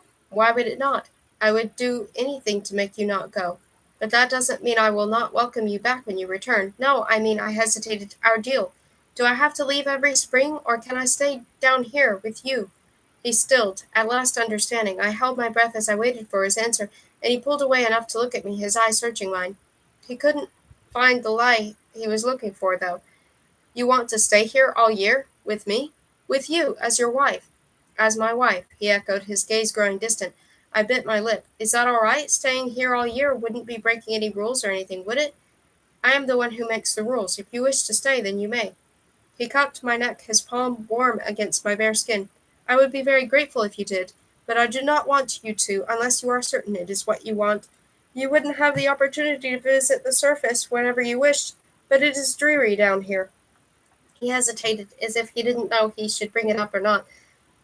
Persephone used to say that once you have seen the sun, it is impossible to truly be happy without it. I'll probably go up for a few days every once in a while, I said, brushing off the twinge of jealousy inside me at this mention of Persephone. He simply didn't want to put me in the same situation. I could understand that, and if we were going to have any chance at making this work, I had to. Persephone had been a huge part of his life, and in some ways she still was. I could either fight it or accept it, and right then I would have done anything to stop feeling so miserable all the time. including swallow my pride and forgive my sister for what she'd done to Henry and forgive Henry for still loving her. But while the surface has the sun, I would much rather be down here with you." He rested his forehead against mine. "I would be honored." We stood like that for a long moment. I noticed the silver scar from Cronus's first attack peeking out from underneath Henry's collar, and I traced it. He would be safe in the underworld, and I wouldn't have to worry about his safety anymore. Everyone else's, yes, but not Henry's. In the council meeting, he paused and brushed his thumb against my bottom lip. "You said I have not given you a kiss good night since you arrived. I know it is not yet noon, but would now be an acceptable time to remedy that?" I grinned so hard that the muscles in my cheeks strained. It had been a prolonged time since I'd smiled like that. I'd missed it. Now would be perfect. When his lips touched mine, desire flooded through me, intertwining with delicious triumph. Calliope hadn't won. No matter what she did to me or how many titans she sent to kill me, she would never take Henry away from me. I wrapped my arms around his neck and let my body mold to the contours of his.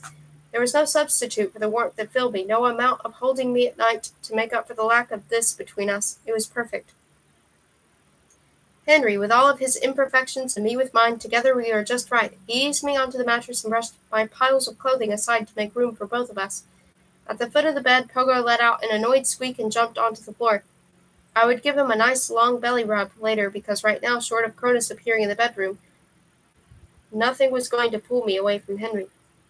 When he toyed with the hem of my sweater, I tugged it off and tossed it amidst the other clothing. He splayed his hand over my bare stomach and broke away from me, watching me with a baffled look in his eyes. "What is it?" I said, catching my breath. "Is everything all right?" It took him a moment to respond. "Are you sure you wish to do this?" Every doubt I'd had come rushing back. But after a moment of dizzying panic, I remembered what Persephone had told me about her and Henry's wedding night. This would be the first time we'd done this without the influence of an aphrodisiac, and if he thought there was a chance I could react like Persephone had, then his hesitation made perfect sense. I forced myself to breathe steadily. I'm positive. Henry seemed to accept this, but when he leaned in to kiss me again, another awful possibility popped into my mind, and I turned my head at the last moment so he caught my cheek instead. "Why? Do you not want me to?" "We don't have to if you'd rather not. It's all right. I can wait. I want to wait if you want to. I promise you that I want to do this more than anything else in the world," he said, pressing his lips to the corner of my mouth. "I have wanted to since you first returned, but I thought giving you time would be prudent. And here I was thinking you'd have rather slept in a pool of lava than with me." I joked, but it wasn't entirely false. I gave him a quick kiss in return. "We need to work on this whole talking to each other thing. We'd get a lot more done if we did." "Yes, we would," he said before capturing my lips once more. I deftly unbuttoned his shirt, but when it fell open I pulled away again. "You're not going to get angry again and throw things when it's over, will you?" I said, and Henry gave me a look that sent a jolt of electricity down my spine. The look Persephone had mentioned, the look I knew I could never forget how that I'd seen it. "Would you please hush and let me kiss you?" Laughing, I pulled him back toward me. "I'm all yours." He shrugged his shirt off and ran his hands down my sides, and everything else seemed to melt away.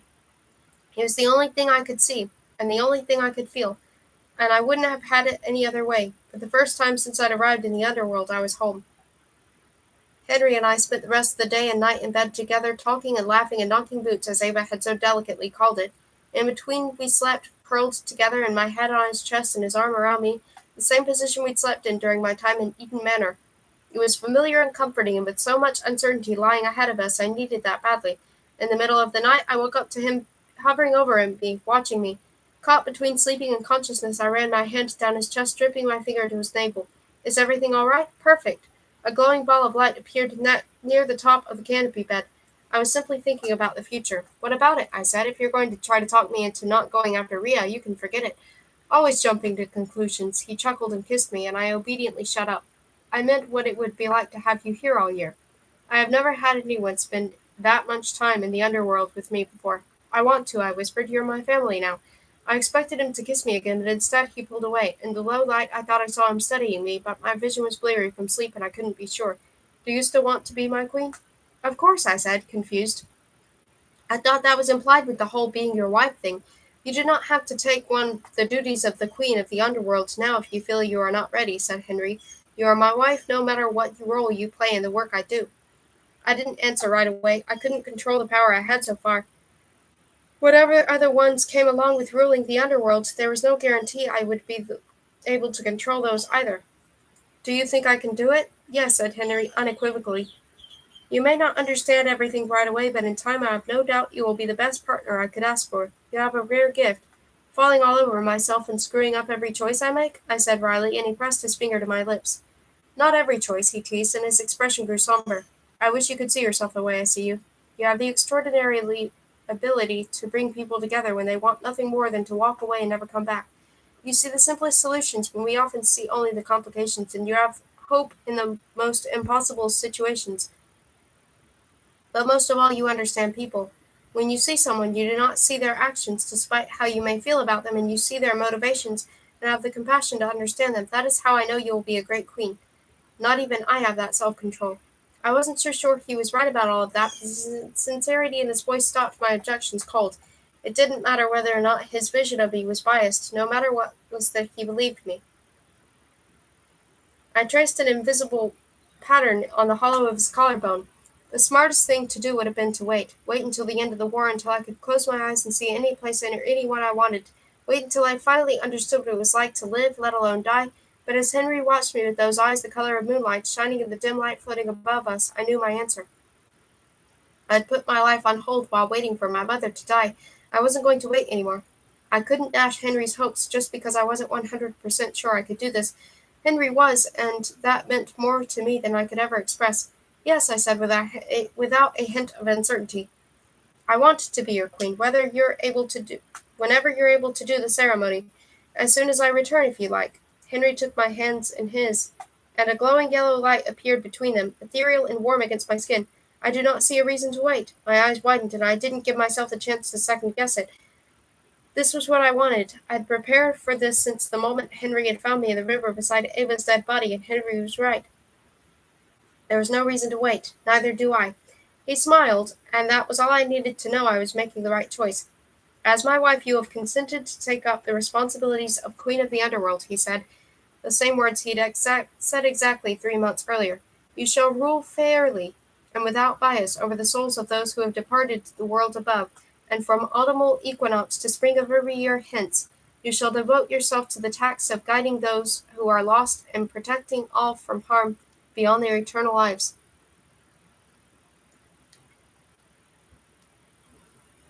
I held my breath, knowing what came next. Do you, Kate Winters, accept the role of Queen of the Underworld, and do you agree to uphold the responsibilities and expectations of such? This time I didn't hesitate. Yes, I whispered, 100% yes. The light between our hands disappeared, and for a moment we were pitched into darkness. Before I could so much as blink, however, every light in the room swelled to blinding brightness. Between our hands floating above our bed, even the candles flamed, and a great chime echoed through the bedroom, through the palace, through the entire underworld as far as I knew. My queen, said Henry, kissing my knuckles, I am honored. I blushed. Is that it, then? I said. I'm queen? I am certain the council will require a more formal ceremony, but you are my queen. He cupped my chin and pressed his lips to mine, chastely at first, but as the seconds passed, the promise of more formed between us. Now that you are awake, I must say that it would be a shame to waste this beautiful night simply by talking. Are you suggesting we celebrate? I said, and my eyebrows rose playfully. I thought being queen would feel different somehow, like something inside of me would have fundamentally changed, but I felt the same. I was still me, and with Henry beside me, that was all I needed to be. I am suggesting that this will be our last night together for a while, he murmured, and I would like to make the most of it. Wordlessly I kissed him, pouring every bit of hope and happiness and love inside me into it. The light dimmed as he lowered me back onto the bed, and for the first time in a long time I was sure that everything would be all right. When morning came, we were both somber. After I spent 20 minutes struggling to fold and stuff everything I thought I might need into my suitcase, Henry waved his hand and somehow managed to pack my things for me in a matter of seconds. I pretended not to be jealous, but inwardly I hoped that Ava knew how to do the same. If she didn't, we would be spending half our time trying to close that sucker and make everything fit, and we had much more important things to focus on. We met my mother, Walter, James, Ava, in the foyer of the guest wing shortly after. Henry and I walked side by side, his arm around my shoulders, and I worried that he wouldn't be willing to let go. He'd barely spoken a word since I'd closed the zipper on my suitcase, but every time our eyes met, he gave me a small, pained smile as if trying to prove that he wasn't upset with me. It helped, but it didn't stop the stab of guilt whenever I thought about the possibility that I might not come home. Ava looked like Her eyes were red and puffy, and for the first time since I met her, her hair wasn't brushed. Her clothes were loose and the sort I wore to bed, not the tight, revealing tops and skirts she usually wore. She stared at the ground with her hands shoved in her pockets, and she didn't so much as blink when her father moved past her to join me. "Are you ready?" said Walter, and I nodded. Henry dragged my suitcase behind him, and Walter set his hand on Ava's shoulder. "My dear, would you be so kind?" Ava finally raised her eyes from the floor, and a moment later my suitcase disappeared. "It's safe," she said when I opened my mouth to protest. "You'll have it when we get there." "Where exactly are we going anyway?" I said, and James handed me an envelope made of heavy parchment, the sort that people have used thousands of years ago. "Rhea moves around a lot," he said. "She's stayed in the same place for the past few years, though, so you might get lucky and find her before she moves on. I've written down directions. If you get there and you can't find her, Ava knows how to contact me." I glanced at Ava. Was she even up for this? She shuffled her feet and refused to meet anyone's stare, and she certainly didn't look like she was about to go on a whirlwind trip to find a Titan. As much as I wanted to try to shake her out of it, though, she had every right to act this way. Nicholas was gone, and for all I knew, she would never see him again. James seemed to have the same idea I did. He eyed Ava, his mouth hanging open like he was about to say something, and then he paused. "Maybe I should come too," he said, "to make sure you find her." "No," said Walter. "The fewer who participate in the planning, the less likely we are to win." I offered James a small smile. "It's okay. If we need you, we'll get a hold of you, but I don't think it's a good idea either. You obviously need it here." While I wasn't lying, my reasons for wanting him to stay had nothing to do with whether or not Walter needed him. James was the first person Persephone had been with behind Henry's back, and even though Henry knew how much I loved him, I had no intention of giving him a reason to question it. Unfortunately for now, James would only become another obstacle, and Henry and I had enough of those lately. Henry let go of me long enough to let my mother embrace me, and I wished with everything I had this wasn't the last time I would see her. If Rio was anything like Cronus, there was no telling what could happen, and whether I wanted that to or not, I had to prepare myself for the worst. "Take care of yourself, sweetheart," murmured my mother, and she brushed a lock of hair out of my eyes. "I'm so proud of you." My face grew warm. "I love you. I love you too, sweetheart." She relinquished me to James, who gave me an awkward hug and a reassuring pat on the shoulder. "Stay safe. If you ever get lost, don't hesitate to have Ava contact me. I won't." I paused and leaned in closer to him so he could only hear me. I choose Henry. After I get back, I'm staying with him all year. I'll still be your friend, but Henry's my husband, and I love him, and I will always choose him. Something I didn't recognize passed over James' face, and he nodded. "As long as it's your decision, I'll respect it," he said, and even though I suspected that would change the moment he thought Henry wasn't being the sort of husband James believed he should be, for now I didn't press the issue. "Thank you," I said, and James kissed me lightly on the cheek, a silent goodbye to me, an eternity of could-have-beens. And then it was Henry's turn, and he gathered me up, burying his nose in my hair. For a moment his arms were so firm around me that I thought he wouldn't let go, but eventually he did. I took his hands. "I'll be back as soon as I can, I promise," I said, even though I knew that was a vow I might not be able to keep. "Just remember what we have to look forward to, all right?" "Please do not go," he said quietly. "I will do whatever you ask of me. But I simply do not know what I would do if something happened to you." "Nothing will happen to me." I rose on my tiptoes, and even though everyone was watching, I kissed him, deepening it for a few seconds before I reluctantly dropped back on my heels. "I need to do this, and after I'm done, I won't fight you on your decision to stay out of the war. You have my word that I'll sit out, too." He looked unhappy, but at least he nodded. Henry cupped the back of my neck and kissed me again, and I closed my eyes, wishing I didn't have to go away at all. All the wishing in the world wouldn't change the danger we were all in, though, and I could either hide away with Henry to protect me, or I could do something about it, just like I would always choose Henry. I'd already made that choice as well. "Love you," I whispered. Then he broke away, and for a brief moment his face crumpled as if he were about to cry. He quickly smoothed it out again, and the only sign of how he really felt was the red rimming his eyes. "I love you too," he said. "Please come home." "I will." Giving him one last peck on the cheek, I joined Ava at the other end of the foyer and waved, but only my mother waved back. "Let go."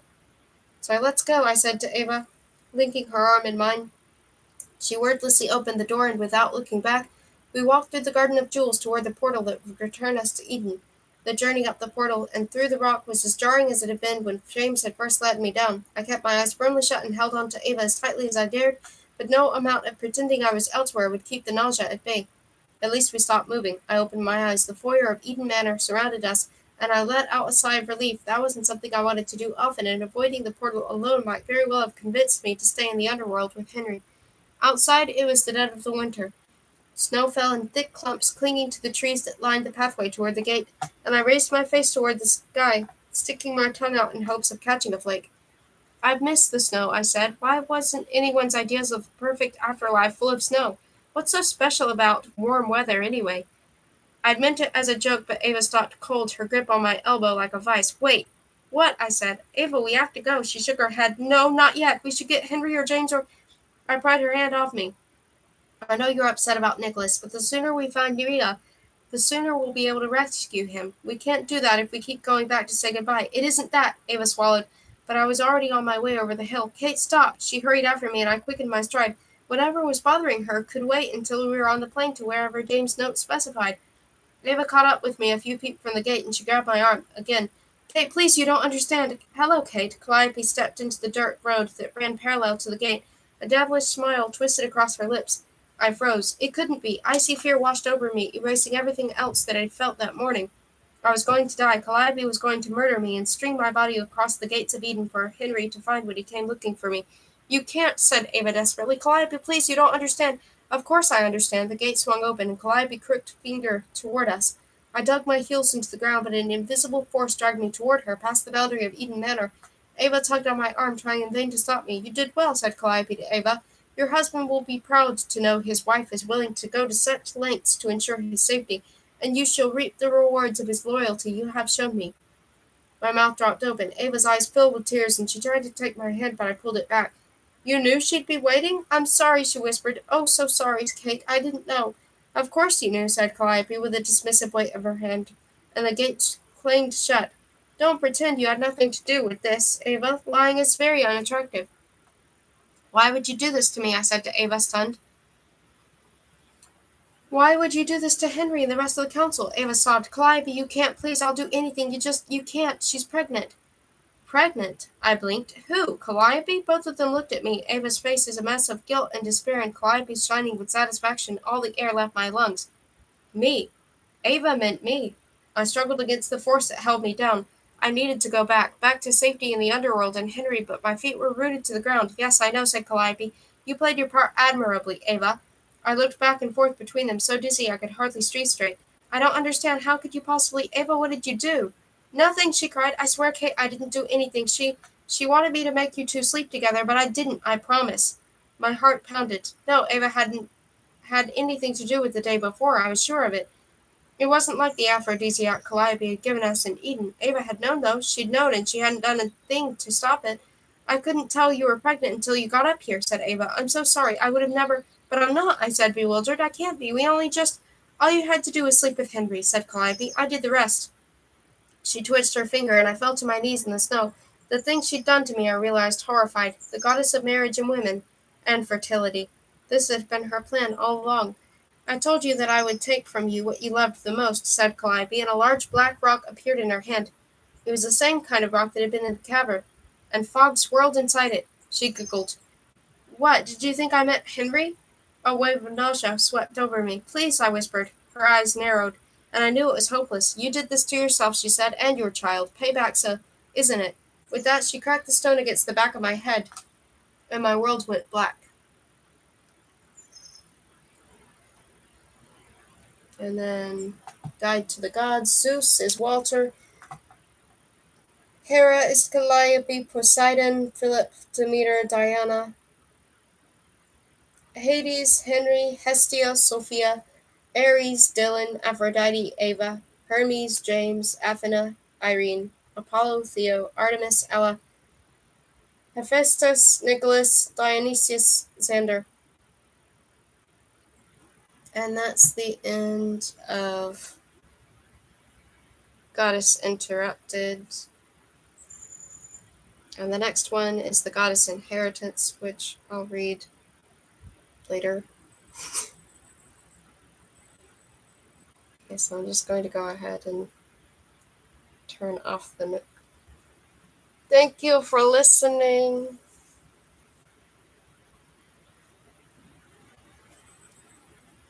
I'm gonna go now. Thank you for listening. I have to work on something. I have to go. Bye.